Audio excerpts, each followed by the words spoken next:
Good morning class, कैसे हैं, क्या हाल है? अच्छा, कल जो नए चेहरे आए थे वो उड़ गए, हमें कल ही उम्मीद थी, क्योंकि समस्या ये है हाँ हमें पता है हैं? तुम ये तारीफ कर रही हो, बेइज्जती खराब कर रही हो मेरी। असल में क्या है ना, चीज़ें सरल नहीं है। अच्छा, कुछ दिन में आप एक प्लेटफॉर्म पे देखोगे, ऑनलाइन प्लेटफॉर्म पे, अभी जब आएगा तभी आपको उजागर करेंगे, सिविल सर्विसेज के लिए चलेगा। तो कहाँ तक थी हमारी पुरानी चर्चा?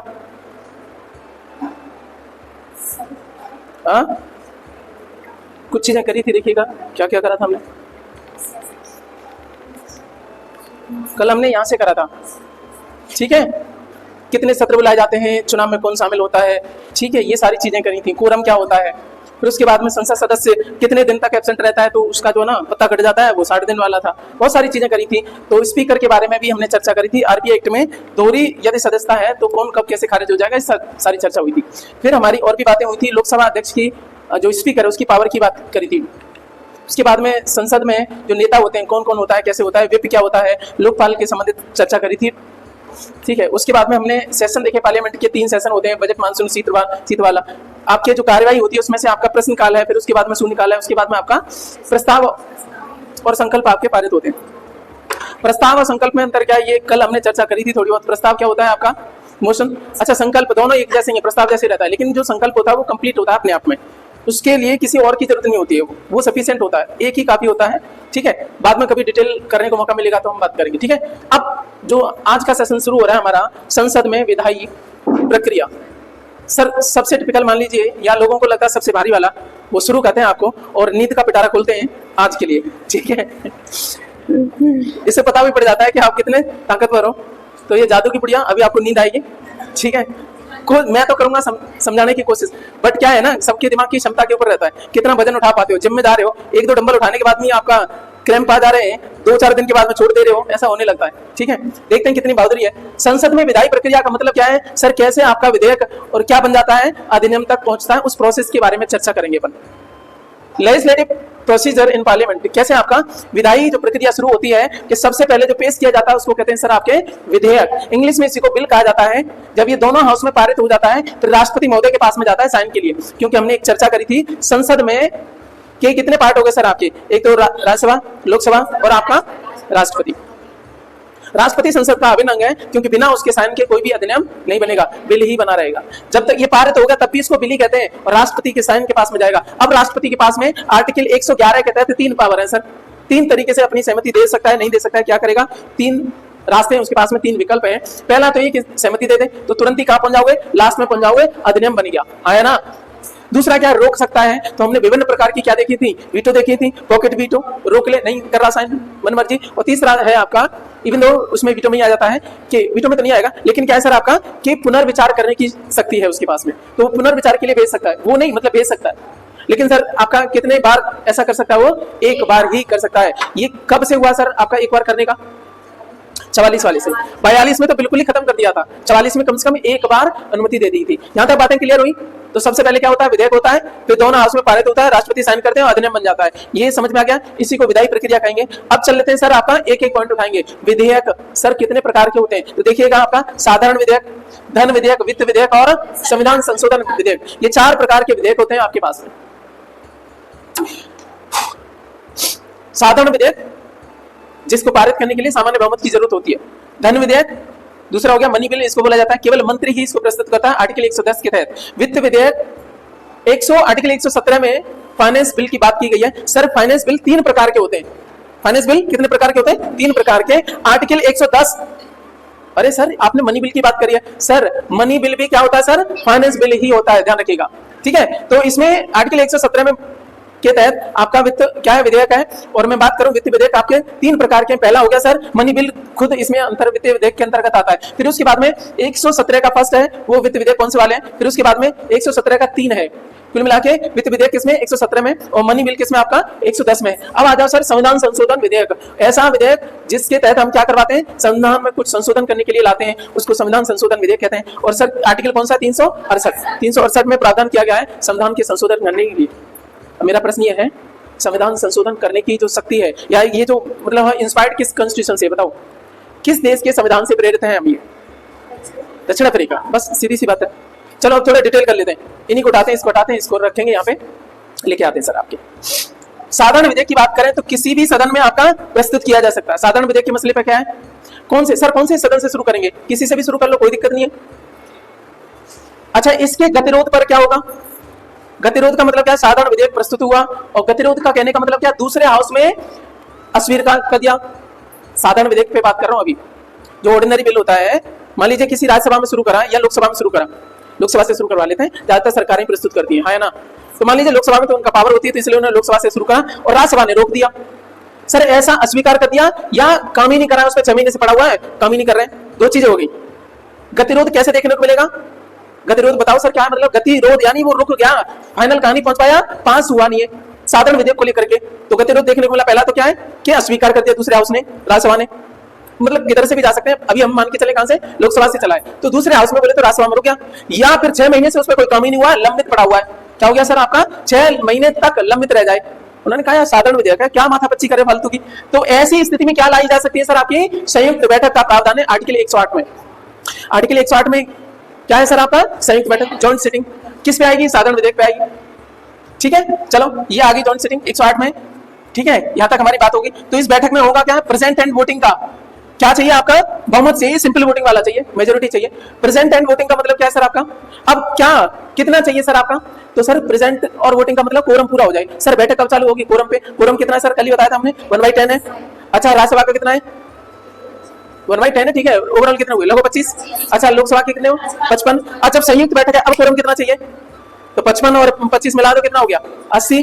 हाँ है ना, संयुक्त बैठक। इतना तो जो सरकार होती है ना, उसके पास में इतने तो वोट होते ही है, इतने लोग तो उपस्थित रहते हैं सरकार के, ये वो जानते हैं। इसलिए जॉइंट सिटिंग में क्या होता है कि चांसेस ज्यादा रहते हैं कि सरकार उसको पास करवा लेती है। तो इसलिए व्यवस्था शुरू की गई कि फालतू के मसले जो ना बढ़े नहीं, दूसरा हाउस अवरुद्ध ना करे बेकार की चीजों को। साधारण आपका ऑर्डिनरी बिल है यार, उसको तो काम करने दो ना।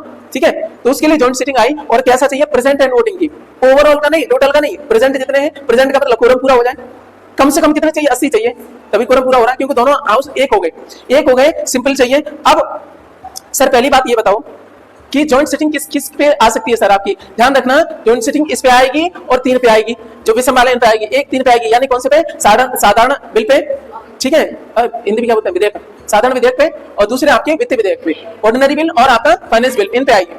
किन पे नहीं आ सकती? तो ये दूसरे एग्रीमेंट, मनी बिल और संविधान संशोधन वाला, 2 और 4 पे इस पे नहीं आई, तो मैंने ये लिख के काट दिए, यहाँ पे इन पे लाई जा सकती है। तो यही एग्जाम में घुमा घुमा के पूछता, परेशान करता है आपको।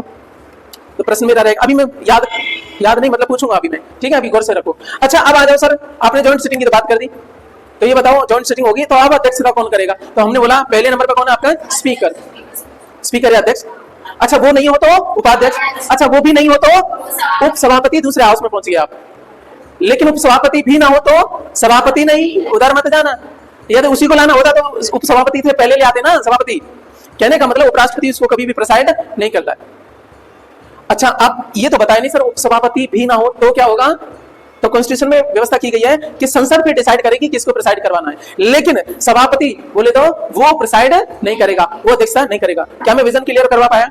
चाहूं तो और भी डिप जा सकते हैं, लेकिन जरूरत नहीं है, आपके एग्जाम के लिए इतना ही बहुत है। कहते हैं ना कि आपका सर यार ज्यादा वो करवाते हैं, सर ज्यादा ही जरूरी है आने वाले एग्जाम में, क्योंकि लेवल बहुत ऊंचे होते जा रहे हैं। ठीक है, मैं हल्का नहीं करूंगा।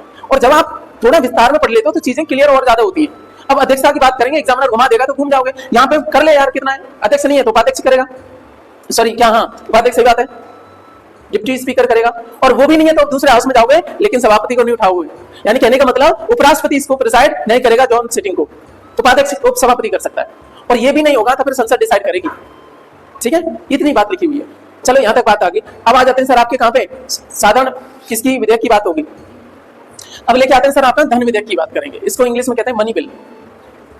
मनी बिल का मतलब क्या है? केवल कौन प्रस्तुत कर सकता है? एक तो क्वेश्चन ये हो गया, आर्टिकल 110 है, ये भी एक क्वेश्चन हो गया। तीसरी बात है सर आपका कंसोलिडेटेड फंड ऑफ इंडिया या पब्लिक अकाउंट से धन प्राप्त करने के लिए आपका मनी बिल लाया जाता है। धन विधेयक जो हमारी भारत की संचित निधि है या भारत का लोक लेखा आपका वो है निधि, 2-3 तरह की निधियां अभी कराएंगे, अभी निधियां आएंगी, अभी उनसे धन निकालने के लिए क्या है आपका? मनी बिल लाया जाता है। ठीक है। अब कोई विधेयक धन विधेयक होगा, इसका अंतिम निर्णय कौन करता है सर? आपका स्पीकर करता है। ये क्वेश्चन नहीं हो गया। तीसरी बात, केवल राष्ट्रपति की सिफारिश से लाया जा सकता है। कहने का मतलब यह है धन विधेयक किसकी पूर्व अनुमति से आता है? राष्ट्रपति की पूर्व अनुमति से आता है। ये हमने बात करी थी, क्लियर हुई बात? इसलिए आप देखोगे बाद में राष्ट्रपति इसको जो है पुनर्विचार के लिए लौटाते नहीं है, क्योंकि उन्हीं से तो परमिशन लेके आए थे। तुम कहोगे यार क्या पागल आदमी है, तुम खुद ही चाहते थे ऐसा बनवाना, तुम कह रहे हो इसे पुनर्विचार करो, और तुमने ही भेजा है और फिर पुनर्विचार का मतलब नहीं है। केवल राष्ट्रपति की सिफारिश से आ सकता है, राष्ट्रपति की पूर्व अनुमति से आता है। मनी बिल की हमारी बात होगी, लोकसभा में प्रस्तुत होता है, ध्यान रखना। और केवल से आ रहा है, केवल राष्ट्रपति की सिफारिश से, साथ में एक और शब्द रहेगा केवल लोकसभा में प्रस्तुत किया जाता है। ये राज्यसभा में प्रस्तुत नहीं किया जा सकता। साधारण विधेयक क्या था? ईदर हाउस, कहने का मतलब किसी भी सदन से आपको स्टार्ट कर सकते हो, लेकिन इसका क्या है सर? आपका मनी बिल का लोकसभा से ही स्टार्ट होगा, कंपलसरी है। कोई दिक्कत यहां तक? अभी थोड़ा थोड़ा असर कर रही है नीति की गोली? नहीं करेगी, उम्मीद है। आप ढंग से पढ़ोगे, मन से पढ़ोगे, चार चीजें क्या है, तो फिर आपको आनंद आएगा। उल्टा दिमाग के कमजोर है उनको स्वर्ग की प्राप्ति होगी। देखो दोनों ही चीजें, पढ़ने में मन लगेगा तो आनंद आएगा, और नहीं लगेगा तब भी आनंद आएगा, क्योंकि फिर नींद आएगी, है ना? दोनों ही तरीके से आनंद आने वाला आपको। अब आ जाते हैं सर आपका वित्त विधेयक की बात करेंगे। तो ये जो मनी बिल है और जो फाइनेंस बिल है, इनमें अंतर क्या है सर? वित्तीय मामलों से संबंधित है, कौन से टैक्सेशन आपके लगाने, करारोपण करना, बाकी चीजें करनी है। जहां धन की निकासी से रिलेटेड था ये, सही है। तो ये हमारी बात होगी। अभी इनको डिटेल और करेंगे, अभी इंट्रोडक्शन है, बाद में चलेंगे, ठीक है। तो आ जाते हैं आपके कौन से वाले पे? संविधान संशोधन वाले पे, कॉन्स्टिट्यूशनल अमेंडमेंट बिल। और ये है आपका आर्टिकल 368 में सर दो तरीके से रहता है। एक तो विशेष बहुमत वाला, विशेष बहुमत का मतलब क्या होता है सर? आपका 2/3, 2/3, और एक दूसरा है इसी में आपका विशेष बहुमत के साथ साथ में राज्यों की सहमति लेना, ठीक है। आधे से अधिक राज्यों की अनुसमर्थन या सहमति प्राप्त करना, ये दो तरीके का आपका होता है। कौन?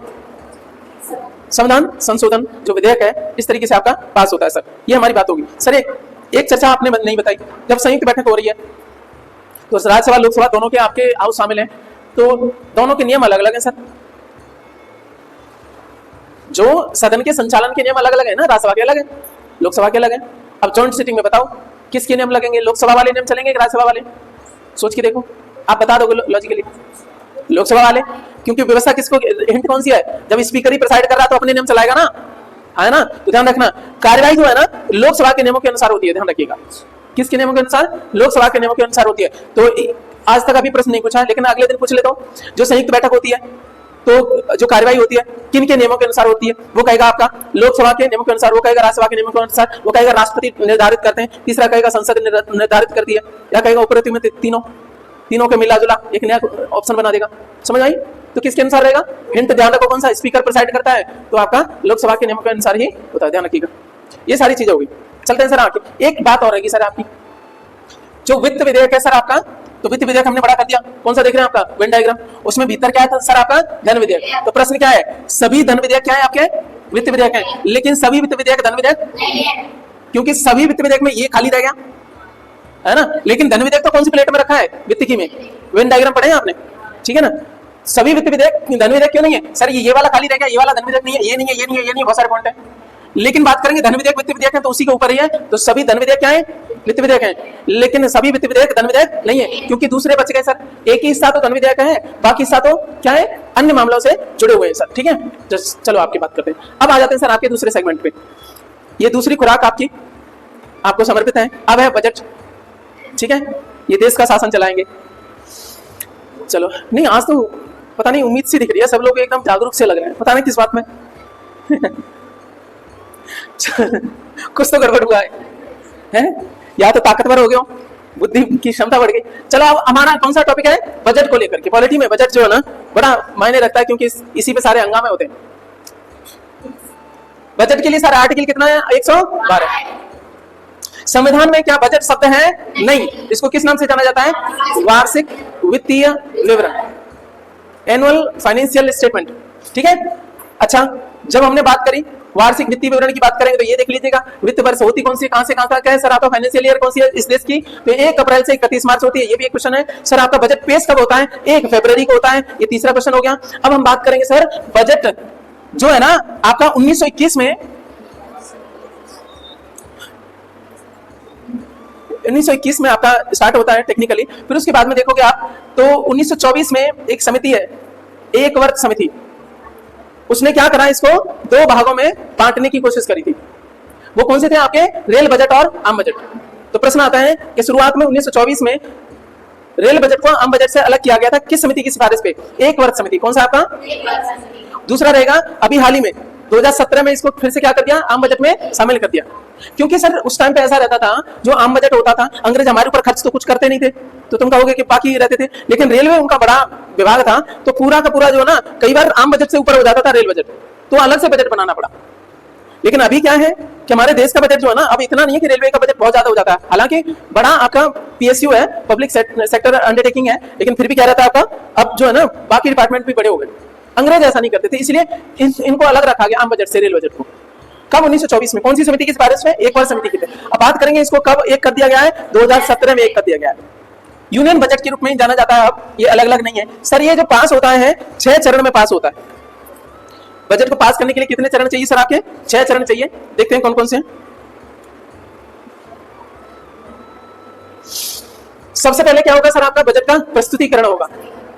बजट प्रस्तुत होगा 1 फरवरी की जो हम बात कर रहे हैं, उस दिन आपके कौन प्रस्तुत करता है? जल्दी बताओ। फाइनेंस मिनिस्टर, वित्त मंत्री करते हैं, ठीक है। राष्ट्रपति का तो अभिभाषण होता है, ठीक है, वहां से स्टार्ट होता है ये सेशन। बजट सेशन जो है ना, साल का कैसा कौन सा सेशन होता है? पहला सेशन होता है, और राष्ट्रपति के अभिभाषण से शुरू होता है। ओके, शुरू करते हैं आपके। फिर आम बहस रहेगी, उसके बाद में आपका डिबेट होती है, विभागीय समितियों द्वारा जांच होती है। पहले प्रस्तुत होगा, थोड़ी बहुत आम बहस होगी, उसके बाद में विभागीय समितियों को दे दिया जाता है। वो अपने हिसाब से बताती है इतना खर्च चाहिए हमें, इतना पैसा चाहिए, इसमें इतना होगा, इतने हमारे वो चीजें बाकी चीजें हो गई, वो पहुंच जाता है विभागीय समितियों के पास में। फिर उसके बाद में अनुदान मांग, ठीक है, अनुदान मांग होती है, उस पर मतदान होता है। अनुदान मांग, ठीक है, उस पर आपका मतदान होता है। और सर विपक्ष का काम है कटौती करने का। विपक्ष 3 तरीके से कटौती करता है। पहली बात तो नीतिगत कटौती, दूसरी आर्थिक कटौती, तीसरी सांकेतिक कटौती। उसके बाद में होता है सर विनियोग विधेयक लाया जाता है। विनियोग विधेयक सर आर्टिकल 114 में कहा गया है, संचित निधि से धन निकाला जाएगा तो केवल विनियोग विधेयक से ही निकाला जा सकता है, उसमें जा तो सकता है सर, ऐसा आपका खजाना है, निधि है, जिसमें पैसा जा तो अपने आप चला जाता है। अरे मैंने बताया था ना, बैंक में जब जाते हो पैसा जमा करने, आराम से जमा हो जाता है, निकालने में समस्या होती है। ऐसे ही आपके देश की संचित निधि है। इससे निकालने के लिए क्या चाहिए आपको? विनियोग विधेयक चाहिए, सही है। इसके द्वारा ही निकलता है। आर्टिकल कौन से में बात की गई है? 114 में। संचित निधि से धन निकालने के लिए उसकी मात्रा क्या होगी, किस उद्देश्य के लिए निकाला जा रहा है, ये सारी चर्चा होती है विनियोग विधेयक में। उसके बाद में लास्ट में सर वित्तीय विधेयक आता है, जिसमें क्या होता है, व्यय के वित्त पोषण के प्रावधान होते हैं कि कैसे जो खर्चा करोगे उसका पोषण कैसे होगा, कहां से आप उसकी भरपाई करोगे, बहुत सारी चीजें रहती है, ठीक है। ये सारे 6 चरण हो गए आपके। 6 चरण में आपका ये बजट पास होता है। तो 6 के 6 चरण हम थोड़ा बहुत करेंगे, ठीक है। उम्मीद है मैं समझा पाया हूं। अरे यार ये क्या चल रहा है? तो बताओ पहला चरण कौन सा है? ये पूछे जाते हैं सर, आपका ये क्वेश्चन आता है, निम्नलिखित में से बजट के चरण आपका क्रम बताइए। जैसे परीक्षा थोड़ी बड़ी होगी वैसे क्या करेगा, जो बजट पास होता है किस क्रम में पास होता है, ऑप्शन आंसर सामने रहेगा, लेकिन क्या रहेगा, क्रम बदल देगा। तो पहले क्या होगा, प्रस्तुतिकरण होगा, फिर क्या होगी सर, आम बहस होगी सिंपली। उसके बाद में क्या होगा, विभागीय समितियों के पास में जांच के लिए जाएगा, एक इमेज बनाओ। उसके बाद में चौथे नंबर पे अनुदान होगा, अनुदान मांग पे मतदान होगा। तो सर आपके कटौती हो सकती है 3 तरीके से, नीतिगत, आर्थिक, उसके बाद में सांकेतिक। अभी इसको डिटेल में बताऊंगा। उसके बाद में चौथा हो गया, 5वें नंबर पे विनियोग विधेयक। विनियोग विधेयक सर ये क्या है आपका, आर्टिकल 114 में कहा गया है कि संचित निधि से धन निकाला जा सकता है, एकमात्र तरीका है विनियोग विधेयक। सर विनियोग विधेयक एक्चुअली क्या होता है, धन विधेयक ही होता है, तो टेंशन नहीं है, ठीक है, बाद में बात करेंगे, रुक जाओ। ओके, क्योंकि पूरा बजट ही सर धन विधेयक के रूप में ही आपका प्रस्तुत होता है। राज्यसभा को जो है ना इसको लेकर के ज्यादा पावर है ही नहीं है। अब लास्ट में सर आपका वित्त विधेयक, व्यय पोषण की बात करता है। ये सारी चर्चा हो गई सर। तो हमने एक बात कही थी यहाँ पे समझाने के लिए कि सर जो विपक्ष कटौती करवाता है 3 तरह की करवाता है। एक होती है सर नीतिगत कटौती। ये क्या है सर, आपका पूरी पॉलिसी के खिलाफ जाता है और विपक्ष कहता है कि भाई हम जो है ना तुम्हें पॉलिसी पसंद नहीं, आप तो क्या कर देंगे, जितना पैसा था मान लीजिए 100 करोड़ था या 1000 करोड़ था, उसका पैसा काट करके कितना कर देंगे, 1 रुपया कर देंगे। इसका मतलब 1 रुपये में नीति चलेगी। इसका मतलब क्या है, पूरी नीति ही कट जाएगी। जैसा नाम है नीतिगत कटौती, नीति कट जाएगी पूरी तरीके से। उसका कितना रुपया कर देते हैं, 1 रुपया कर देते हैं। और दूसरी है सर आर्थिक कटौती। आप नीति से विरोध नहीं है उन्हें, वो ये कह रहे हैं कि नीति तो ठीक है आपकी, हमें समस्या है जो पैसा दे रहे हो जरूरत से ज्यादा दे रहे हो। 1 लाख करोड़ आपने आवंटित कर रखा है, जबकि ये 50,000 करोड़ में काम हो जाएगा इसका, तुमने पैसा ज्यादा कर रखा है। इसको कहेंगे आर्थिक कटौती। नीतिगत कटौती में नीति की विरोध कर रहे हैं वो, आर्थिक कटौती में कह रहे हैं नीति तो ठीक है तुम्हारी, पर पैसा ज्यादा खर्च कर रहे हो। मनरेगा के लिए हम खिलाफ नहीं है, पर जो है ना तुम पैसा जरूरत से ज्यादा कर रहे हो, ये दूसरे लोग हड़प जाएंगे इसको, बैंक अकाउंट में पहुंच जाएगा, ये काम वाम कोई करेगा नहीं, ठीक है। वो क्या करेंगे, आपके प्रधान अपने चचा फूफा जितने रिश्तेदार हैं उनके अकाउंट में सीधा सीधा जाएगा, काम करने कोई नहीं जाएगा। एक दिन क्रेन मंगाई जाएगी, उससे काम हो जाएगा। ये दलाली होती है, धांधली होती है, देखिए कि नहीं। नाली दिखानी है तो एक दिन पहले ही क्रेन से करवा दिया, 2-4 लोग दिखा दिए, फोटो वोटो हो गया है, हो गया काम। पूरे साल क्या है, अगले जो वोटर्स को पटा लेते हैं ऐसे ही। समझ में आई बात है, ये सच्चाई है, तुम जानते होगे, हकीकत यही है ना। चलो, और सर आपका तीसरी कटौती कौन सी है? सांकेतिक कटौती। तुम्हें ना तो नीति से प्रॉब्लम है, ना पैसा खर्च करने से प्रॉब्लम है, लेकिन विपक्ष हो काटोगे हो तो पूरा आपने जो 1 लाख करोड़ किया है उसको पूरा नहीं रहने दोगे, तुम 100 रुपए काट लोगे। हद है यार, तो 100 रुपए काटने से नीति रुकने वाली भी नहीं है, आपने कुछ नहीं किया। तो 3 तरीके से कटौती होती है, विपक्ष है तो काटेगा जरूर, ठीक है, चाहे 1 दांत लगाए चाहे 2 दांत लगाए। समझ में आ गई बात है? तो मैं उम्मीद है आपको मैं बजट के चरण समझा पाया होगा मैं, ठीक है। चलो, तो मुझे ये बता दो कि अंतिम चरण कौन सा है, हम उल्टा चलेंगे समझने के लिए। वित्त विधेयक, ठीक है, ओके। उससे पहले विनियोग विधेयक आर्टिकल 114, ठीक है, और संचित निधि से इसी के माध्यम से पैसा निकाला जा सकता है। गुड। चौथे नंबर पे गुड, अनुदान मांग होगी, ठीक है, अनुदान मांग होगी, और कटौती 3 प्रकार की, नीतिगत, आर्थिक और सांकेतिक। तीसरे नंबर पे जाओ, विभागीय समितियां की जांच के लिए जाता है। उसके बाद में दूसरे नंबर पे जाओ, आम ऐसे होती है पहले पे। वेरी गुड, तुम तो धुआंधार हो, अद्भुत चल रहे हो, सही जा रहे हो, ठीक है, यहां तक बात होगी। अभी असर कर रही है दवाई, धीमे धीमे करेगी, आ जाते हैं। अब जब सर आप ये बात कर रहे हो, ये बजट पास होने में तो टाइम लग जाता है, क्योंकि बजट सत्र चलता है कहां तक सर? आपके मई तक, फरवरी से। कल हमने बात करी थी 3 सेशन होते हैं, पहला होता है बजट सेशन, ये शुरू होता है फरवरी में और मई में जाके खत्म होता है। तो बजट नहीं आया, लेकिन आप ये कह रहे थे सर फाइनेंशियल ईयर 1 अप्रैल से शुरू हो जाती है, तो अप्रैल मई का कहां से होएगा ये बताओ? ठीक है, 31 मार्च तक तो पुराने बजट से चल गया, लेकिन आगे जो अप्रैल आ रही है, मई आ रही है, उसमें कहां से होएगा? तो उसके लिए क्या करते हैं सर? अग्रिम राशि निकाल लेते हैं। बजट ठीक है, हमारा इतने लाख करोड़ का जो है ना बजट है, तो कुछ पैसा हम पहले निकाल लेते हैं, तो उसको कहते हैं, क्या कह देते हैं आपका? अग्रिम धनराशि निकासी को कह देते हैं सर आपके लेखानुदान, वोट ऑन अकाउंट कहते हैं। वो तो बजट होगा, बाद में काटपीट हो जाएगी, पहले थोड़े उधार दे दो, तो उसको कह देते हैं एडवांस ले लेते हैं थोड़ा उसी बजट में से पैसा, इसी को कह देते हैं लेखानुदान या लेखा अनुमोदन। याद रखना, एग्जाम में कंफ्यूज हो सकते हो वर्ड को लेकर के, वो लेखा अनुदान की जगह पे क्या यूज कर सकता है? लेखा अनुमोदन, वोट ऑन अकाउंट इंग्लिश में कहते हैं। आर्टिकल 116 में ये बात कही गई है कि अग्रिम धन निकासी, इसमें कोई समस्या नहीं होती विपक्ष को भी, बस क्या होता है वो 2 महीने के लिए, कितने महीने के लिए सर? आपके उन 2 महीने के लिए आपका रहता है अग्रिम धन निकासी। सर आपका जो बजट में 2 तरह के व्यय होते हैं। बजट क्या है सर आपका? अब डिटेल की बात करें तो बहुत डिटेल में चले जाएंगे। बजट जो है ना बूजेट शब्द से बना, ये फलाना ढिमका, कोई लेना देना नहीं, आपके एग्जाम में इतना ही आएगा। तो बजट में क्या होता है सर? आय और व्यय का लिखा होता है। जो व्यय होता है सर आपके 2 तरह का होता है, एक तो सीएफआई पे भारत की संचित निधि पे भारत, और दूसरा अन्य।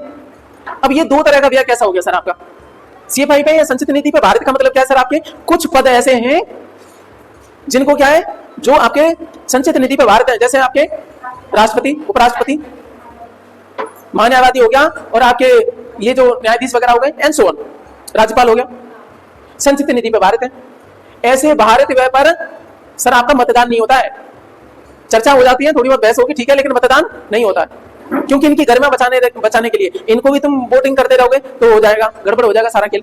तो ये जो होता है ना आपका 2 तरह के होता है। पहले संचित निधि पे भारत, इनको आपका वोट नहीं होता है इस पे, तो ये आराम से जो पहले से ही आपके फिक्स है तो पैसा जाता रहता है, ये तो जाना है तो जाना है, ऐसा रहता है। और दूसरा क्या रहता है सर? अन्य जो है व्यय, उन पे क्या होता है सर? वोटिंग होती है।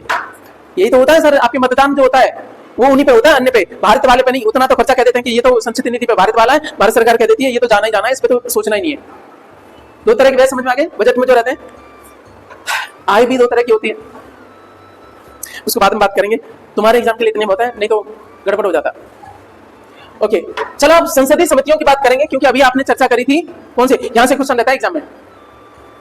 विभागीय जो समितियां हैं उनके लिए आपका जाता है, ठीक है। आ जाओ, संसदीय समितियों की कुछ बात कर लेते हैं। पार्लियामेंट्री कमिटीज, पार्लियामेंट्री कमिटीज की बात करेंगे। भारत में अस्तित्व में आ गई थी आपकी 1921 से, और आधार बना था सर मॉन्टेग्यू-चेम्सफोर्ड सुधार। मोंटचेम सुधार कब का है सर आपका? 1919 का है ना। पार्लियामेंट कब का है? 1909 का। उसको कैसे ध्यान रखोगे? अरे 9 नंबर पे क्या था, हमने मेमोरी टेक्निक में करवाया था, पंखा की जगह एक और करवाया था, पहले लॉलीपॉप करवाया था, है ना, करवाया था ना, वो भी करवाया था। वो क्या है? मान ले मिनटों से मिनट की टॉपिक खा रहे हो, तो कुछ तो लिंक करना है सर आपका, नहीं तो गड़बड़ हो जाता है। मोंटेग्यू-चेम्सफोर्ड, अब जो रह गया वो कौन सा है? मोंटचेम वाला। और उसने हाथ मार लिया था कैसे? मिंटो वाले में क्या है? उसी में आएगा सांप्रदायिक वाला, सांप्रदायिक पंचायत वाला उसी में आएगा, अलग से निर्वाचक क्षेत्र सांप्रदायिक आधार पे।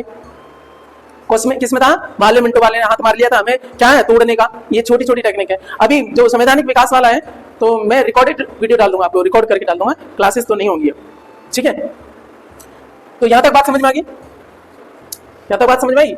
चलो शुरुआत में आ गई थी, कौन सी थी सर आपकी? अभी चर्चा करेंगे, बताओ कौन सी थी जो 1921 में आ गई थी, देश की आजादी से पहले की है समिति? बताओ, ये होमवर्क है आपके लिए, कल करके लाना। चलो, दो तरह की सर समितियां आपकी, स्थायी समितियां और अस्थायी समितियां। अस्थायी समितियां या तदर्थ समितियां बोलते हैं। यहीं पे बिहार वाले होते तो अस्थायी, अस्थायी दोनों पता ही नहीं पड़ा तुमने क्या बोला, इसको अस्थायी, अभी स्थायी है, ये क्या है? अस्थायी। और तदर्थ भी बोल देते हैं इनको, एडॉक बोल देते हैं इनको, क्या देते हैं? Standing committee. परमानेंट मानो या स्टैंडिंग कमेटी। 6 है सर, कितनी आपकी? 6 है, अभी चर्चा करेंगे। और जो एडॉक वाली है वो तो डिपेंड ठीक है, डिपेंड होती है कि कितने आपके जरूरत पड़ रही है उस हिसाब से रहती है। जो हर साल बननी होती है इनको कहते हैं आपके स्थायी समितियां। वो है पहली वाली फाइनेंशियल कमेटी। दूसरी आपकी कौन सी वाली? डिपार्टमेंटल, जो कि 24 है सर आपकी। जो विभागीय समितियों की चर्चा कर रहे थे यही 24 है, इनकी संख्या कितनी है? 24 है। उसके बाद में सर आपकी इंक्वायरी कमेटी, उसके बाद में स्क्रूटनाइज एंड कंट्रोल कमेटी, उसके बाद में day to day business committee और सर्विस या हाउस कीपिंग वाली समिति ये बनती भी। हाउस कीपिंग बोले संसद में सारे काम को लेकर के वो रहती है, डे टू डे वर्क के लिए भी रहती है। संसद की आपकी क्या है? पार्लियामेंट्री कमेटीज हैं, अलग अलग बनाई जाती हैं जैसे आपके काम हो सके, रहता है कि नहीं, अलग अलग फंक्शन दिए जाते हैं। चलो, जो 3 की जो चर्चा है ये वाली, ये है सर आपकी फाइनेंशियल कमेटी, जिनकी स्टार लगा हुआ है, ये इंपॉर्टेंट है आपके एग्जाम के लिए। वित्तीय जो कमेटी है वो है आपका, इनको कह देते हैं आपका पीईपी कह सकते हो, पेप कह सकते हो। अब पेप कैसे करेंगे, इसको लिंक कैसे करेंगे? और हिंदी में कहेंगे तो लोपरा लो। हिंदी वाला सही है ना? अरे लिंक करना अभी, क्योंकि जरूरी है, फिर बाद में गड़बड़ हो जाता है। कौन सी आपकी? लोपरा लो। ये है क्या आपका? अच्छा, फाइनेंशियल वाले में आपको पैसा कैसे मिलेगा? कुछ बेचोगे? आप क्या बेच रहे थे? लोपरा लो। कुछ भी कर रहा है, मस्ती कर रहा है, लेकिन याद हो जाएंगे। पहली है लो से आपकी लोक लेखा समिति, जिसको कहते हैं आपका PSC, public account committee. Very very important, ध्यान रखना एग्जाम के लिए आपसे क्या बेच रहे थे अभी आप? लोपरा लो। उनमें से लो से क्या है? लोक लेखा समिति। हिंदी वाला ज्यादा सही है, पैप से कुछ नहीं बन रहा, इससे तो मिल रहा है ना, कुछ बेच रहे हो। फाइनेंशियल वाली जानेंगे तो लोक लेखा समिति, जिसको पीएससी बोलते हैं, पब्लिक अकाउंट कमेटी, ठीक है। अच्छा, दूसरी है सर आपकी प्राकलन समिति, इंग्लिश में कहते हैं estimate committee, estimates committee, estimate करती है। तीसरी है सर आपकी लोक उपक्रम समिति, जो आपके पीएसयूज हैं, आपके पब्लिक सेक्टर अंडरटेकिंग्स हैं, एंटरप्राइजेस हैं, सरकारी निगम है सर, बीएसएनएल हो गया, भारतीय रेलवे हो गया, ये सब क्या है आपके पीएसयू है। इनको लेकर के आपकी रहती है, इनके चीजों को लेकर के बात करती हैं। सर आ जाऊं, जो लोक लेखा समिति, इसमें कितने सदस्य होते हैं सर आपके? 22 होते हैं। अगेन लो वाली है, उसमें भी 22 रहेंगे, तो हमारी टेंशन खत्म, ठीक है। तो जो लोक लेखा समिति उसमें कितने सदस्य हैं? 22 हैं। सर एक चीज बताओ, ऊपर कितने हो गए? राज्यसभा से 7 और आपके लोकसभा से सर 7, 15 का क्या है? अच्छा ये बताओ, राज्यसभा में लगभग कितने? 250 और लोकसभा में 552 है, ठीक है, लेकिन हम मान के चलेंगे दुगने, तो क्या कर दो तो इसका 7 दूनी 14 होता है, दुगने से थोड़े ज्यादा है, तो यहाँ पे 1 ज्यादा हो गया, तो कितने सदस्य हो गए? क्या रेशियो के हिसाब से समझ पाओगे? 22 में से कैसे करोगे? 7 और 15। तुम कहोगे सर यहाँ पे 7 है, यानी यहाँ पे 15 है, तो इनको एकदम आधे कर दो, 7.5 कर दो, तो आधा कहां से लेके आए? किसी की मुंडी ले लें। तो क्या है आपके कितने सदस्य सर? 7 राज्यसभा से और 15 याद रहेगी बात। आ जाओ, चलो सेम सीन कहाँ है? जहाँ पे 22 है वहां पे भी सेम सीन है। लोक उपक्रम वाले में भी कितने? 7 और 15 है, बात याद रहेगी। अब बच गई कौन सी सर? एस्टिमेट वाली, उसमें कितने आपके? 30 है।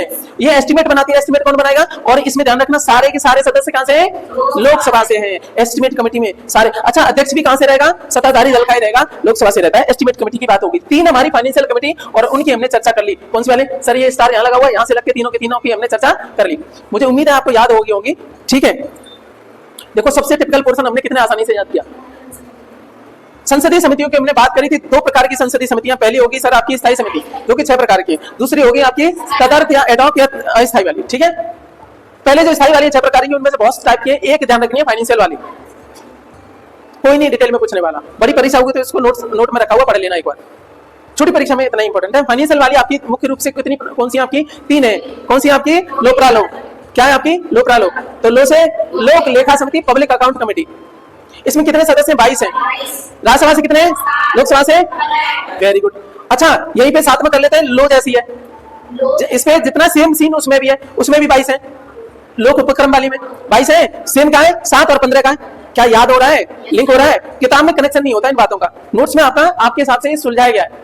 अब आज बीच में आपने बात करी थी सर एस्टिमेट वाली, प्राक्कलन एस्टिमेट्स कमेटी, इसमें सदस्य कितने 30 हैं, और सर बताएं 30 हैं वो ठीक है बात, लेकिन एक चीज बताओ इसमें कौन से सदन से रहते हैं?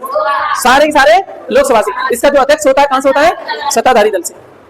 अब जब अध्यक्ष की बात होगी, सर आपने ये नहीं बताया जो कौन सी लोक लेखा समिति है पहली वाली, उसका जो वो है कहां से रहता है? वो विपक्ष से रहता है। कहां से रहता है? इसका जो अध्यक्ष है वो कहां से रहता है? विपक्ष से रहता है। सर ये जो ना एक कन्वेंशन से आया है, ऐसा कोई वो नहीं था, ठीक है, विपक्ष से रहता है। अच्छा, जो पीएससी है ये किसकी रिपोर्ट पर विचार करती है? सीएजी की रिपोर्ट पर। एक प्रश्न आएगा कि निम्नलिखित में से कौन सी समिति है जो कैग की रिपोर्ट पर विचार करती है? लोक लेखा समिति, पीएससी वाली। ये आपकी पीएससी वो नहीं है राज्यों वाली। अच्छा, जो राज्यों में पीएससी में जाते हैं उसकी फुल फॉर्म बता दो जल्दी से, बताओ।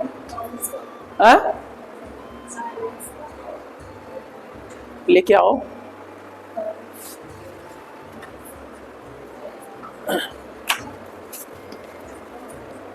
सो मार्केट में देखा था मैंने, हाँ उधर से आ रहे थे ना।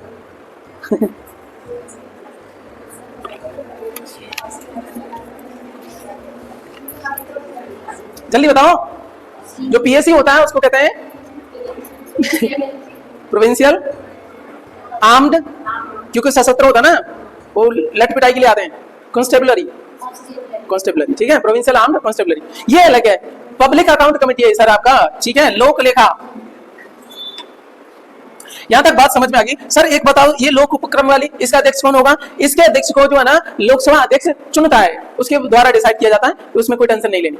इसमें कौन होगा? सत्ताधारी दल का ही होगा, एस्टीमेट वाली में। क्लियर हो गई? अच्छा ये बताओ, सबसे ज्यादा सदस्य वाली या सबसे बड़ी समिति कौन सी होती है? प्राक्कलन समिति होती है, ठीक है, प्राक्कलन करती है, आकलन, प्राक्कलन करती है, आकलन समितियां हो गई। अब सर एक और रह गई, ये तो आपने बताया नहीं था, जो तदर्थ होती है, एडॉक होती है, इनका क्या है? इनका मसला क्या है? तात्कालिक जो घटना है उनकी जांच के लिए या सलाह देने के लिए आती हैं। तो दो तरह की हो गई सर आपकी, जांच समिति इंक्वायरी, और दूसरी आपकी सलाहकार या एडवाइजरी वाली।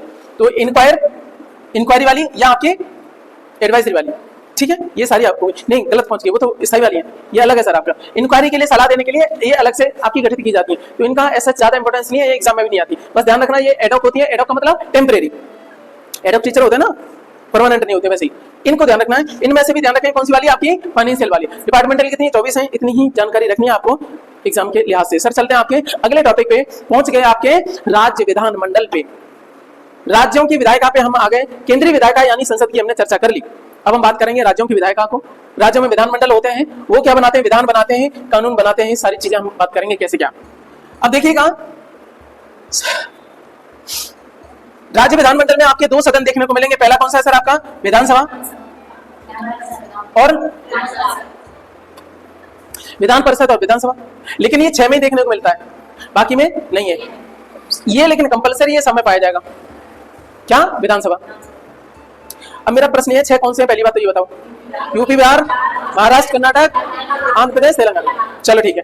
अब कोई नया राज्य चाहे, जैसे वेस्ट बंगाल चाह रहा है कि नया क्या बन जाए आपके, उसके में अभी विधानसभा ही है, उसमें विधान परिषद है नहीं, तो क्या राज्य कैसे बना सकता है, उसकी चर्चा है सर आपका। विधान परिषद का गठन या समाप्ति, ठीक है।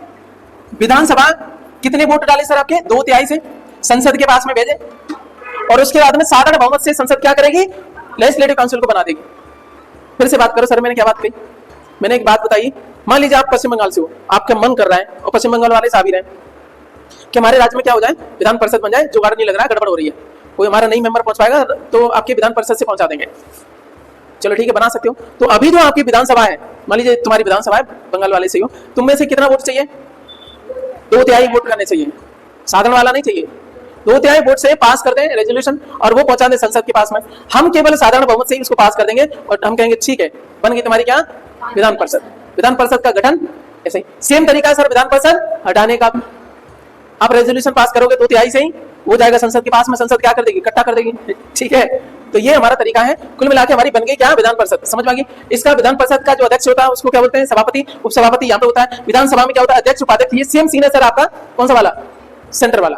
वो बात अलग है, सुनिएगा, इसके सभापति की और संसद में जो राज्यसभा का सभापति है उसमें अंतर क्या है सर? इसका जो सभापति है सर सदन का सदस्य होता है, यहाँ पदेन का कोई लेना देना नहीं है। लेकिन संसद में जो राज्यसभा का सभापति है वो पदेन सभापति होता है, एक्स ऑफिशियो चेयरमैन होता है, वो सदन का हिस्सा नहीं होता है। मेरी बात समझ में आ रही है? क्योंकि उपराष्ट्रपति की पोस्ट अलग बनाई है, यहाँ कोई ऐसा झंझट नहीं है, ये सदन का हिस्सा ही होगा। बात समझ में आई? क्लियर हुई यहाँ तक बातें? अब बात कर लेते हैं सर, विधान परिषद के लिए चुनाव लड़ने के लिए कितनी वर्ष की उम्र चाहिए सर आपकी? 30 वर्ष की। 6 राज्यों में ये हमने चर्चा कर ली। इसमें सदस्य जो है ना कितने से कम नहीं होंगे सर आपके? 40 से कम नहीं होंगे। आ जाओ, अधिक तो यह है कि आपका अधिक कितना आपका? 1/3 से ज्यादा नहीं होगा। 1/3 का रूल चलता है इसमें, 1/3 का रूल चलता है इसमें। जैसे यूपी में मानेंगे तो कितना आपका? 100 है ना यूपी में, है ना? पर उससे अधिक नहीं होगा, कम रह सकता है, कोई दिक्कत नहीं। और कितना कम, किससे कम नहीं होगा? 40 से कम नहीं होगा। इसलिए बड़े राज्यों में ये अक्सर ही आती है, ज्यादा छोटे में आती भी नहीं है। तो यहाँ तक बात में समझा पाया। आ जाते हैं कहाँ पे, थोड़ा विधानसभा की चर्चा कर लेते हैं। विधानसभा में आपके कितनी उम्र चाहिए? यानी एमएलए बनने के लिए 25, एमएलसी बनने के लिए 30। और यहाँ बताओ इसमें अधिकतम कितनी संख्या हो सकती है एमएलए की एक विधानसभा में? 500 ही कॉन्स्टिट्यूशन में लिखा हुआ है सर। कम से कम कुछ अपवाद है इसके, अलग से आर्टिकल दिए गए उसके लिए। जैसे सिक्किम में सबसे कम है, कितने आपके? 32 है। अच्छा, उससे भी कम ओवरऑल बात करूं तो राज्य केंद्र शासित प्रदेश तो कौन सा आ जाएगा? पुदुचेरी। अरे हाँ है ना, 30 है उसमें तो। ठीक है, तो कुछ अपवाद है वैसे, हालांकि कॉन्स्टिट्यूशन ने बोला था कि 60 होने चाहिए कम से कम। अपवाद एक्सेप्शन रहते हैं, वही एग्जामिनर पूछ लेगा। यहाँ तक हमने बात कर ली। चलो थोड़ा लेके चले आते हैं, विधान परिषद की चर्चा कर लेते हैं। यहाँ पे जो क्वेश्चन मेन रहता है, बाकी तो सब जो है ना उसी के जैसा रहता है, संसद जैसा, इसलिए एग्जामिनर ज्यादा पूछता भी नहीं। सर एमएलए बनने के लिए आपके पास में कितना है? 25 है। अच्छा बताओ एमपी बनने के लिए कितना है? एमपी लोकसभा का 25 है। अच्छा एमएलसी बनने के लिए 30 है। अच्छा एमपी राज्यसभा वाला 30 है। तो दोनों सेम पड़ जाता है, इसलिए एग्जामिनर भी ज्यादा नहीं पूछता है। ठीक है, अब पूछेगा कहां सर? एमएलसी की बात करेंगे, इनमें से कितने कितने लोगों को कौन कौन आपका नियुक्त करता है, कौन कौन निर्वाचित करता है? तो 1/3 का निर्वाचित होके आते हैं आपके कहां से? स्थानीय संस्थाओं से। और 1/3 को निर्वाचित कौन करते हैं? विधानसभा ही निर्वाचित करती है। और उसके बाद में बात करेंगे 1/12 को स्नातक यानी स्टूडेंट विश्वविद्यालय की, और 1/12 कौन हो गए? अध्यापक, और 1/6 को राज्यपाल मनोनीत करते हैं। अब इसकी कहानी समझाएं आपको। ये गड़बड़ हो गया, ये यहां तक जाएगा, ये कहां तक तीर लगा दिया, ये गलती हो गई, मोहर से मुंह से नहीं कर गई, यहां तक नहीं जाएगा, गलत किया गया है। ठीक है, चलो देखते हैं आपका सही तो है, सही तो है। 1/6 और 1/6 मिलकर 1/3 होगा। कैसी बात कर रहे हैं यार फालतू की? ठीक है, सही लिखा हुआ। आ जाओ। अच्छा तो बताओ सर आपका क्या है? जल्दी से बताओ, जल्दी से बताओ। तो ओवरऑल विधान जो परिषद है उसको कितने भाग में बांट दो? 3 भाग में। 1/3, 1/3, 1/3, हाँ है ना? पहले 1/3 की बात करूं तो कौन? जो एमएलए वो चुनाव कर देते हैं। इसका क्रम चेंज कर लो। कौन चेंज कर देते हैं? एमएलए वो कर देते हैं, यानी विधानसभा से निर्वाचित होकर के आते हैं। 1/3 बचे 2 टुकड़े, 1/3 और 1/3 वाले। और 1/3 को कौन कर देंगे? स्थानीय संस्थान, संस्थाएं जैसे आपके पीआरआई, म्युनिसिपैलिटीज, ये सब स्थानीय संस्थानों में कौन आ गए? पंचायतें भी आ गई और आपकी नगर पालिका भी आ गई, है ना? लोकल बॉडीज में कौन आते हैं? चलो अब कितना बचा? 1/3 बचा। इधर देखो, इधर देखो क्या हुआ? 1/3 बचा। 1/3 को 2 भागों में बांटो, 1/6 और 1/6। उस 1/6 में एक टुकड़े को किससे मनोनीत करवा दो? गवर्नर से। कितना हो गया? 1/6 मनोनीत कर दिया किसने? अब 1/6 बच गया, उसके फिर आधे करो तो क्या होगा? 1/12, 1/12, उसमें गुरु चेला को वोट पड़वा दो। गुरुजी वो हो गए कौन से? आपके जो आपके शिक्षक हो गए, अध्यापक लोग हो गए। ठीक है, उसके बाद में जो विश्वविद्यालय वगैरह में जो स्नातक है वो वोट करेंगे। 1/12 को एमएलसी वगैरह वाला होता है। तो बड़ी बड़ी कॉलेज के जो हेड वगैरह होते हैं वो एमएलसी का चुनाव लड़ते हैं।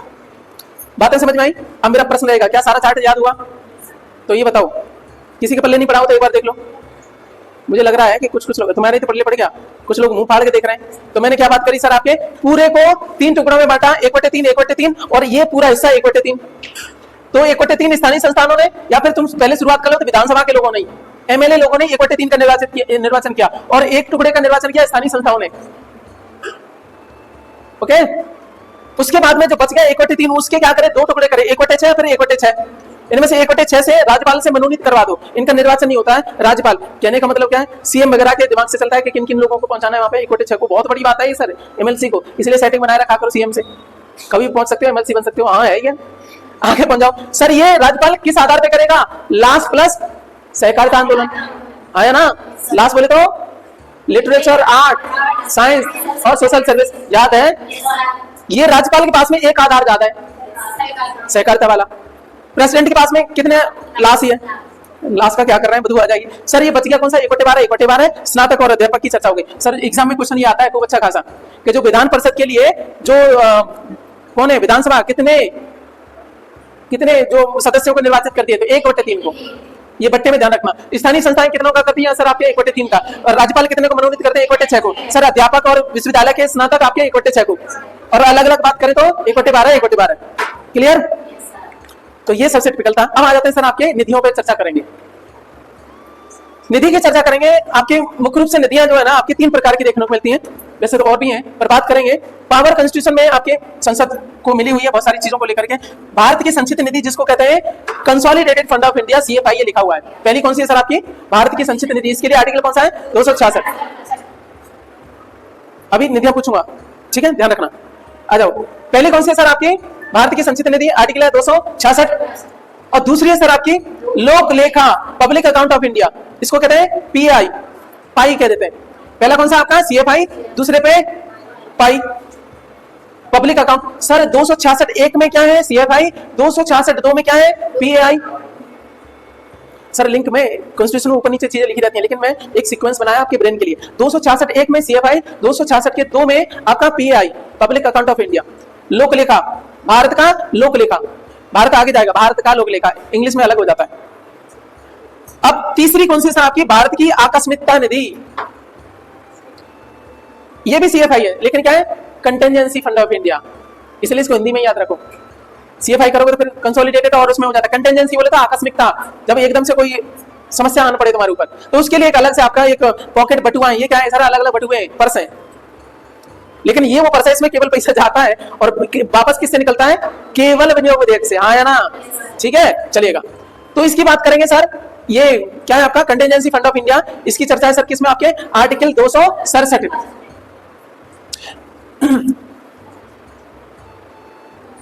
1950 से ये व्यवस्था की गई थी, और इसमें बात करेंगे किसके पास में ये आपका ये इससे पैसा निकालने की जो पावर है, इसके फर्स्ट में बोला गया है किसके पास में, राष्ट्रपति के पास में। पैसा कौन निकाल सकता है, राष्ट्रपति निकाल सकते हैं।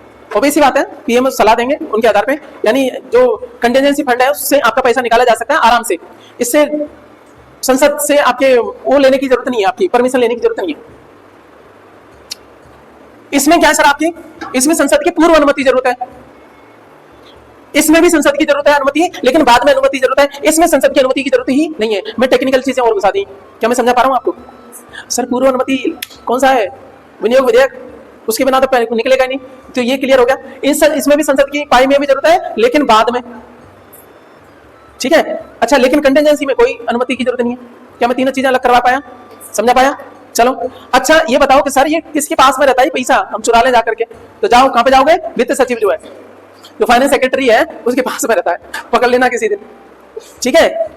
तो ये सारी चीजें ध्यान रखिएगा, टिपिकल से चीजें, लेकिन हमने आसान करने की कोशिश करी। अच्छा, इन्हीं में देखोगे, इन्हीं में व्यवस्था की गई है, राज्यों के लिए अलग से नहीं है सर आपका। इसी में चर्चा की गई है सर आपकी कंसोलिडेटेड फंड ऑफ स्टेट, राज्य का लोक लेखा, public account of state, PAS है ये, ठीक है, ये उसी में की गई है। उसके बाद में क्या, कंटेंजेंसी फंड ऑफ स्टेट्स, ये इसका क्या है 267 का एक में ये हो गया केंद्र वाला, 267 दो में कौन सा हो गया, राज्यों वाला हो गया।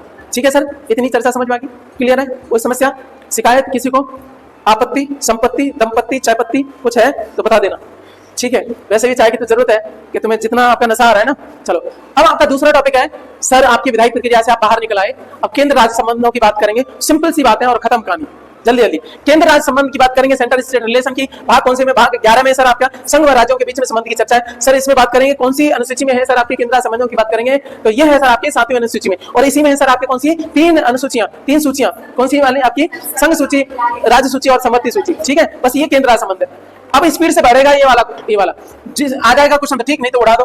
राज्य विधानमंडल समवर्ती सूची के विषयों पर भी कानून बना सकता है, किंतु मूल अधिकारों के छीनने वाला नहीं बना सकता। आर्टिकल 13 के 2 में कहा है। राज्य विधानमंडल बोले तो आपका, जैसे आपका यूपी MP के ये जो विधानमंडल है, ठीक है, ये भी बना सकते हैं। किसमें, समवर्ती सूची की बात कर रहे हैं। समवर्ती सूची का मतलब ये है जहां पे राज्य और केंद्र दोनों ही कानून बना सकते हैं, लेकिन उन्होंने बोला किसका नहीं कर सकता, ऐसा कानून नहीं बनाएगा जो आर्टिकल 13(2) में बोला गया है कि मूल अधिकारों का आपका उल्लंघन करे। वो तो कोई भी नहीं बना सकता। राज्यों की बात क्या कह रहे हो, वो तो केंद्र भी नहीं कर सकता, ठीक है नहीं, इसी के लिए तो जुडिशियल रिव्यू है। तो कौन सी बड़ी बात करी, चलो सिंपल सी बात है सर। सीएसआर को प्रभावित कौन करते हैं, सीएसआर बोले तो केंद्र राज्य जो सेंट्रल स्टेट जो रिलेशन उनको प्रभावित करते हैं संविधान के प्रावधान, कुछ ऐसे प्रावधान है जो उसको प्रभावित कर देते हैं। ठीक है, चलो उसके बाद में क्या, राजनीतिक हितों के अंतर विरोध, कुछ पार्टियां आपकी वो भी करती हैं, आपके मान लीजिए सेंटर में कोई और पार्टी है, स्टेट में कोई और पार्टी है, ठीक है, वो भी आपका समस्या पैदा कर देते हैं। नियोजन प्रक्रिया कैसे आप क्या कर रहे हो, प्लानिंग कर रहे हो, प्लानिंग में भी दिमाग खराब हो जाता है। तुमने सेंटर के लिए अलग दे दिया, किसी राज्य के लिए अलग दे दिया, गुजरात के लिए ज्यादा दे दिया, तो भी समस्या पैदा हो जाएंगी। हुक्म चलाने की प्रबल इच्छा से भी रहता है। तुम कह रहे हो कि भाई हम ना देश के राजा हैं, राज्यों वाले तो चुटकुले वैसे ही हैं, बेकार हैं, ठीक है, वहां पे भी समस्या आ जाएगी। ये सारे तरीके हैं जिससे आपके सेंटर स्टेट रिलेशन खराब होते हैं। सर मैं जल्दी करा रहा हूं कि कोई लेना देना नहीं, कोई काम का नहीं, बड़ी परीक्षा के लिए काम का, ठीक है, जल्दी निपटा देते हैं आपका। अब आ जाओ, थोड़ा रुक लेते हैं हल्के से, धीरे धीरे गाड़ी यहाँ को। ओके, आर्टिकल 249 में क्या है सर आपका, याद करो पुरानी बात, राज्यसभा को स्पेशल पावर थी 1/250 में। क्या है सर आपके, राज्य सूची के विषयों के संबंध में संसद की विधायी शक्तियों से है। संसद की बोले तो संसद में कौन सा, राज्यसभा। राज्यसभा क्या कर सकती है आपकी, किसी भी विषय को राष्ट्रीय महत्व का घोषित कर सकती है। 249 में ये बोला गया था, जब हम राज्यसभा कर रहे थे तब बोल रहा था हमने। लेकिन सर ऐसा विधान संसद बना भी देगी थी, कब तक चलेगा सर, 1 साल तक चलेगा, ठीक है। ऐसा संकल्प कितने समय तक चलेगा, 1/250 में ये बात कही गई थी। ये राज्यसभा के पास में स्पेशल पावर थी। और याद करो आर्टिकल 312 है जिसमें नई एआईएस ऑल इंडिया सर्विस की हमने बात करी थी, हाँ है ना, याद हो रहा है कि नहीं है, ठीक है। जब पहली बार आप पढ़ रहे थे आप ही मुंह फाड़ रहे थे, तो टेंशन मत लो ये तो अब आपको हो गया है। तो ऐसा ही होता है सर, ज्ञान कुछ नहीं, पहली बार दिक्कत आती है, दूसरी बार में तो ऐसा लगता है हाँ यूज्ड टू हो जाते हो, चीजें याद हो जाती है। फिर कहते हैं यार हमें याद कैसे करें, कुछ नहीं, वक्त से गुजरते रहो, चीजें एक दिन ऐसा होगा तो कोई पूछे तुम तुरंत बता पाओगे, बखान भी करोगे, ठीक है। ये हो गया, इसको 249 को जरूर याद रखना है, एग्जाम में काम आता है। आगे चलते हैं सर, 246 में क्या है, इस पूरे चैप्टर के पेज नंबर 22 पे जो है ना, यही खजाना है, इतना ही, उसके बाद में कुछ भी नहीं है। सुनो कैसे खजाना है, आनंद आएगा, यहाँ से एग्जाम में भी आता है। 240 के अंतर्गत क्या है सर आपका, केंद्र व राज्य के मध्य प्रावधान किए गए हैं कुछ 3 सूचियों की चर्चा है आर्टिकल 240 में। कौन सी सूची है सर आपकी, संघ सूची, राज्य सूची और तीसरी समवर्ती सूची। संघ सूची में शुरुआत में विषय कितने थे, 97, राज्य सूची में कितने थे, 66, और समवर्ती में सर आज भी प्रश्न पूछा जाता है।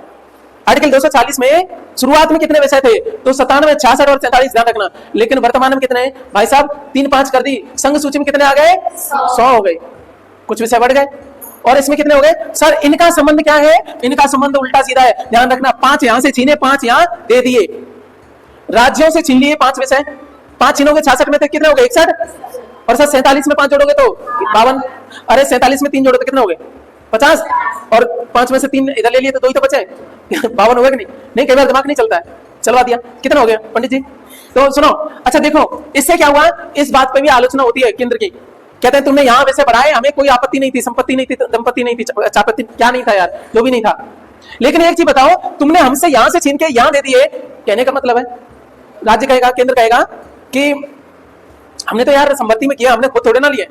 उन्होंने बोला भले ही तुमने संपत्ति में दिए, लेकिन जब दोनों बना सकते हैं, लेकिन विरोध होगा तो तुम्हारा जाएगा, अल्टीमेटली तुमने खुद ही ले लिया ना ये। तो वर्तमान में सर कितने विषय हो गए, तो 100 विषय किसमें, संघ सूची में, 61 विषय है राज्य सूची में, और 52 विषय है समवर्ती में। बातें याद रहेंगी। तो ये हमारी चर्चा है, केंद्र राज्य दोनों कानून बना सकते हैं समवर्ती सूची पे, ये हमने बात कर ली थी, ठीक है। संघ सूची पे संघी बनाएगा, राज्य सूची पे राज्य बनाएगा, ये आपको पता है सर, ठीक है। यहाँ एक बात और देख लेते हैं, जो 100 विषय संघ सूची में कोई विषय कैसे हैं, एक दो का एग्जाम्पल देखो तो कौन सा, नागरिकता संघ सूची का विषय है, जनगणना संघ सूची का विषय है, और भी चीजें, ठीक है। अब मोटे मोटे तौर पर देख लेते हैं, राज्य सूची का विषय पुलिस किसका है, राज्य सूची का, कृषि किसका है, राज्य सूची का। चलिएगा और बात कर लेते हैं सर आपके इसमें 52 के अंतर्गत, कहने का मतलब समवर्ती सूची में कौन सा है, शिक्षा। कुछ बातें ऐसी हैं जो अक्सर एग्जाम में आती हैं, जैसे एजुकेशन पूछ लेता है, पुलिस पूछ लेता है, पुलिस कहाँ है, पुलिस और कृषि कहाँ पे आपका, लैंड जमीन किसमें, आपके राज्य में, ठीक है। ये सारी बात होगी। अब समवर्ती सूची में शिक्षा है, सिविल प्रक्रिया संहिता है, सुरक्षा है, जनसंख्या नियंत्रण है, परिवार नियोजन है, ये सब किसमें, समवर्ती सूची में। अब ये बताओ सर आपके ये जो 61 से 52 हो गए थे राज्यों से लेकर के, आपने कहां पहुंचा दिए थे, समवर्ती सूची में। और ऐसा कब हुआ होगा, सोचो, छीना झपटी कब हुई होगी, ये हुई थी इमरजेंसी के टाइम पे। और भारत का मिनी कॉन्स्टिट्यूशन कौन सा बताओ, 42 से ही हुए थे। तो 42वें संविधान संशोधन थे 1976 में ही, ये काट करके यहाँ दिए गए थे, ऐसा किया गया था। उस टाइम पे तो सारा पावर कहां गई थी, केंद्र में। तो अभी आपका लिंक भी हो गए। तो वो कौन से 5 विषय, पहला तो कौन सा सर, शिक्षा, पहला कौन सा है, शिक्षा। दूसरा कौन सा है, वन। ये पूछे जाते हैं सर, क्योंकि जो चेंज होकर के, क्योंकि लोगों ने जो पुराने पढ़े होंगे, किसमें पढ़े होंगे, राज्य सूची में, वो अब कहां गए, तुम्हारे समवर्ती सूची में। शिक्षा पहले राज्यों का था, अब कहां पहुंच गया आपका, समवर्ती में। तो शिक्षा पहला हो गया, दूसरा वन होगा, तीसरा नापतोल हो गया, चौथा वन जीवों एवं पक्षियों का संरक्षण हो गया, चौथा न्याय का शासन, संविधान एवं सुप्रीम कोर्ट, हाई कोर्ट के अतिरिक्त सभी न्यायालयों का संगठन। सुप्रीम कोर्ट, हाई कोर्ट के अलावा कोई और कोर्ट बनाने की जो पावर है किसके, समवर्ती सूची का हिस्सा है। नए कोर्ट बनाने की तुम्हारी व्यवस्था करना चाह रहे हो तो दोनों कानून बना सकते हैं, लेकिन सुप्रीम कोर्ट हाई कोर्ट को छोड़ करके उनको कोई ड्रामा नहीं कर सकता उनसे। इससे पहले वन जीवों एवं पंछियों का संरक्षण, चौथा नंबर पे क्या है, वन जीवों एवं पंछियों का संरक्षण। ठीक है, कि चेयर पे बैठ की बात कर रहे हो, 3 कर रहे हो तो 3 पे क्या कर रहे हो, नापतोल कर रहे हो, और 2 पे क्या है, वन है, हंस कहाँ घूम रहा है वन में। ठीक है, 1 पे तो एजुकेशन है, ये गन्ना खा रहे हो। ठीक है, तो 5 विषय हमने कर लिए, बताओ जल्दी से। तो अच्छा देखो ये इंपॉर्टेंट है इस वाले चैप्टर का, तो इसको थोड़ा कर लेते हैं। पहली बात क्या है, शुरुआत में जो संघ सूची है कितने विषय थे, अब कितने हो गए? अच्छा, राज्य सूची में शुरुआत में अब कितने हो गए? समवर्ती सूची में अब कितने हो गए? Very good. तो ये बताओ 3 कौन से बड़े हैं, सेंटर की तो छोड़ दो, अभी कहां पहुंच जाते हैं? अच्छा, उसमें हमने 1-2 एग्जांपल जो उसमें दिए कौन से वाले, जनसंख्या, नागरिकता, ये केंद्र सूची का।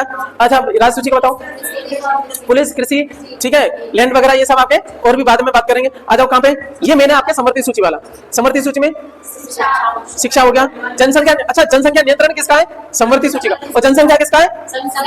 वेरी गुड, ये थोड़े थोड़े अंतर, ध्यान रखना। वो विषय बताओ 5 जो पहले राज्य सूची का थे, अब हो गए समवर्ती की सूची। पहले शिक्षा, वन, नापतोल, वन्य जीव एवं पंछियों का संरक्षण। 5वें नंबर पे या कहने का मतलब है ये न्याय की संगठन या न्यायालय से संबंधित आपका संगठन करना, और इसमें क्या है, सुप्रीम कोर्ट हाई कोर्ट को छोड़ करके अन्य न्यायालयों का गठन करने की जो पावर है, बाकी चीजें हैं, वो कौन सा विषय हो गया सर आपका, समवर्ती सूची का। उम्मीद है मैं याद करवा पाऊंगा, टिपिकल से टिपिकल चीजें, ये सारा आपका हो गया सर। चलेगा, 3 सूचियों की लिस्ट के बारे में बात करें। शक्तियों की वितरण को विनियमित करने के लिए आपका कौन सा है, आपके विनियमित करने के लिए आर्टिकल 245 240 है। 240 तो हमने चर्चा कर ली, 245 और है जो इनको क्या करता है, आपके सूचियों को आपका जो आवंटित करता है आपके विषयों को। ठीक है, याद रह जाए तो ठीक, नहीं तो गोली मारना। ठीक है, बस इतना ध्यान रखना। मेन रूप से ये तीनों सूचियां किसमें, आपके 46 में है। ठीक है, अब आ जाते हैं सर आपके 248 में, 40 के बाद में 248 में आ जाता है, क्या है आपके अवशिष्ट शक्तियों के बारे में बात करते हैं। इस देश में अवशिष्ट शक्तियां किसके पास में, मान लीजिए। अच्छा, जितने विषय थे केंद्र राज्य समवर्ती सूची में बांट दिए गए, कोई नया पहलू आ जाए, कोई ऐसी चीजें, क्योंकि संविधान बना रहे थे तब चीजें नहीं थी, देश बदलता, हालात बदलते हैं, परिस्थिति भी बदलते हैं, नई समस्या पैदा हो जाती है। अब क्या हुआ, पहले किसी ने सोचा भी नहीं था कि आपकी सर्विसेज पे टैक्स लगेगा। अब क्या हुआ, सर्विसेज पे टैक्स लगता है, एजुकेशन डिपार्टमेंट में लगता है, सर्विस टैक्स लगता है कि नहीं, रेस्टोरेंट में जाते हो, पहले नहीं था, ये लाया गया था, प्रणब दास जब थे तब लेके आए थे। तो चलिएगा, तो 248 में अवशिष्ट शक्तियां किसके पास में, सभी संसद के पास में रहते हैं, ध्यान रखना, केंद्र के पास में रहते हैं। वहीं पे हम बात करेंगे अमेरिका से तुलना करें तो वहां पे अवशिष्ट शक्तियां राज्यों के पास में, वो आइडियल है किसका, फेडरलिज्म का, संसद के पास में। अतः जब पहली बार सेवा कर अस्तित्व में आया तो केंद्र के पास में ही रहा था, इसकी रिलेटेड जो भी रही थी, केंद्र आपका सेवा कर ग्रहण करता था, सब कुछ लेता था। वन्य जीव, जंतुओं और पंछियों का संरक्षण समवर्ती सूची का विषय बना दिया गया, 1994 में बना दिया गया था ये। ठीक है, 1994 में ये बना दिया गया। 249 को लेकर के हम पहले भी चर्चा कर चुके हैं, हो चुकी है ना, 1 कम 250 वाला, यानी क्या है सर, राज्यसभा संसद को राज्य सूची के किसी विषय पर कानून बनाने के लिए अधिकृत कर सकती है, और ये किससे करेगी सर, 2/3 से करेगी। फिर बार तीसरी बार रिपीट हो गई है ना। चलो, वित्तीय मामलों में राज्य पर केंद्र के नियंत्रण के प्रसंग में सीएसआर को, केंद्र राज्य संबंध को, इसको क्या बोला जाता है, क्यूनिशियल संबंध कहा जाता है। किस मामले में, वित्तीय मामले में केंद्र राज्य के संबंध को क्या बोला जाता है, क्यूनिशियल आपका संबंध कहा जाता है। याद रह जाए, ठीक, नहीं तो गोली मारना। इधर आ जाओ, इधर कौन सा, 2 पंडित जी क्या कर रहे हैं, 2 पंडित जी कहते हैं 2 या 2 से अधिक विधानमंडल ये प्रस्ताव करें संसद से कि राज्य सूची के विषय पर। ठीक है, तो क्या है, आपके आंकड़े वाले राज्यों पर लागू होगा। तो कहने का मतलब समझो, 3 पंडित जी आपका कुछ कर देंगे तो क्या आपातकाल लग जाएगा, 352 में क्या है, राष्ट्रीय आपात। लेकिन 252 की बात करेंगे तो क्या है, कहने का मतलब क्या है, 2 या 2 से अधिक राज्य ये चाहे कि राज्य सूची का विषय है, विषय तो क्या है, राज्य सूची का, लेकिन चाहते हैं कि देखो हमें एक्सपीरियंस नहीं है, तुम संसद वाले कोई कानून बना के दे दो, तो क्या संसद बना सकती है, बिल्कुल बना सकती है। आर्टिकल 252 में ऐसा कहा गया है, 2 या 2 से अधिक विधानमंडल ये प्रस्ताव करें कि हमारे लिए कोई विधान बना दो।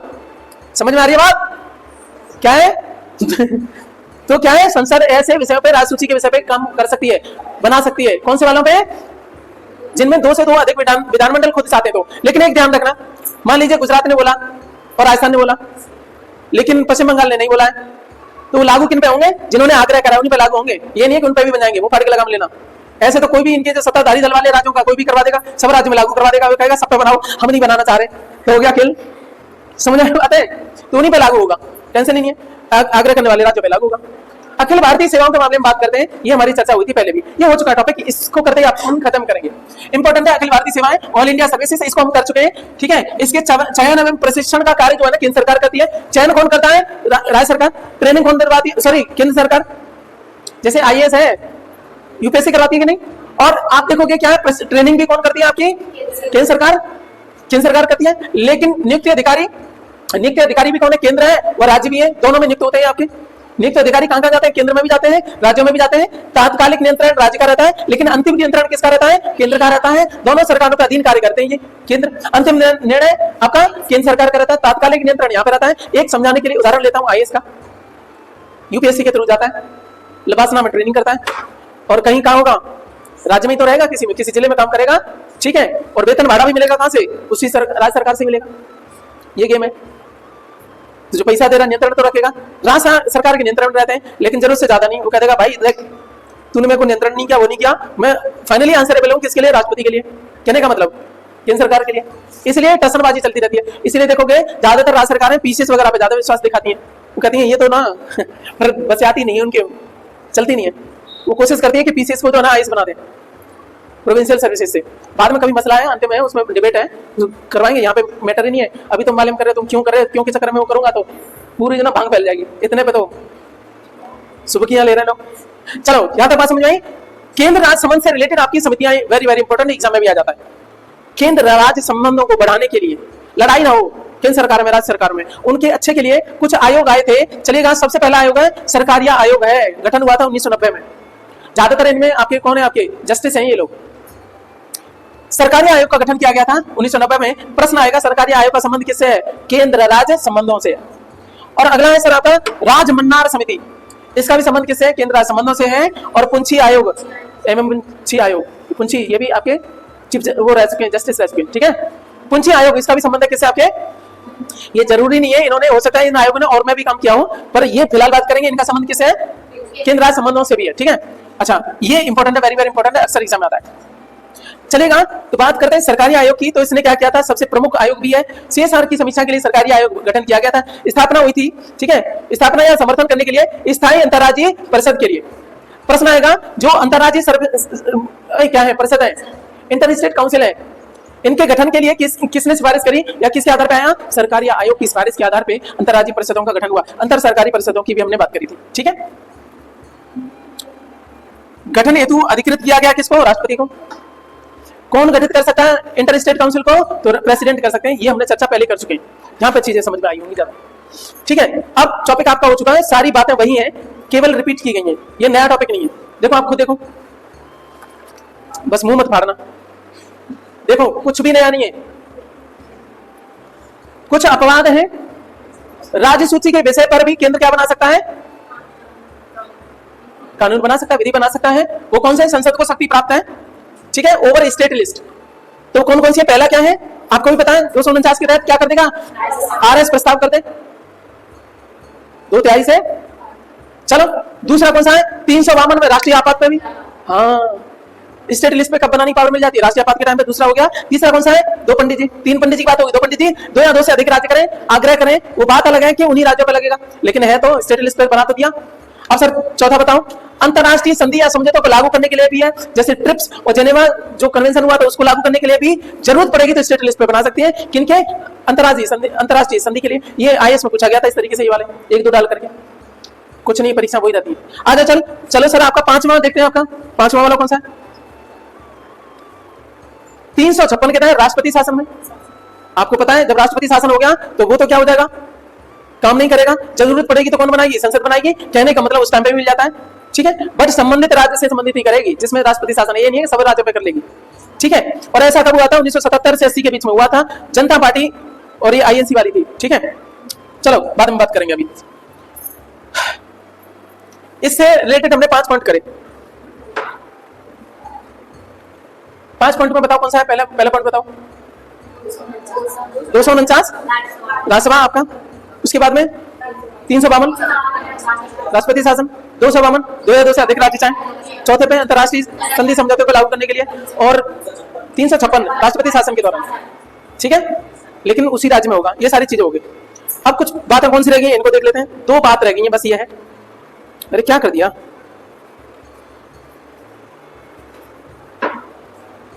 365 की जो शक्ति है वो केंद्र के पास में, केंद्र के निर्देश या प्रकृति में बाध्यकारी हो जाता है, तो क्या हो जाएगा? 365 के तहत पूरी तरीके से आपका वो भी लग जाता है। क्या सर ये बताने की कोशिश की गई है कि 356 और 365 में क्या है?